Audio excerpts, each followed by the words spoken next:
জয়নিতা বন্ধুরা, দেখো, কেউ যদি মনে করে যে সংসারের সমস্ত কাজকর্ম করে বাকি 2 ঘন্টা বা 1 ঘন্টা যে সময় বাঁচে সেই বাঁচার মধ্যে কেউ নিজে স্বনির্ভর হতে চায়, তাহলে সে অবশ্যই একটা মেশিন কিনে ঠাকুরের ড্রেস তৈরি করতে পারে।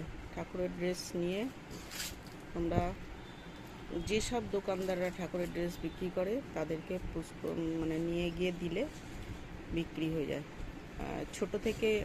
ছোট করে ভাবনা করে করতে করতে আস্তে আস্তে সে বড় জায়গায় আসতে পারে। আমিও এইভাবে ছোট করে দোকানে প্রথমে ছোট করে ব্যবসা শুরু করেছিলাম। এখন আমি নিজেই তৈরি করে দোকানে দোকানে সেল দেয়া হয়।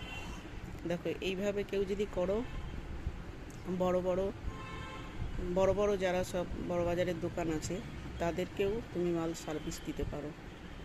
ঠিক আছে বন্ধুরা, দেখো, এই ঘাগরা জামা, গোপালের অনেক আইটেম আছে। জামা, প্যান্ট, ঘাগরা, টুপি, অনেক অনেক শীতের সময় শীতের ড্রেস, সব রকম আইটেমই করে সে তার উপার্জনের রাস্তা নির্ধারণ করতে পারে। ঠিক আছে বন্ধুরা, জয় নিতাই।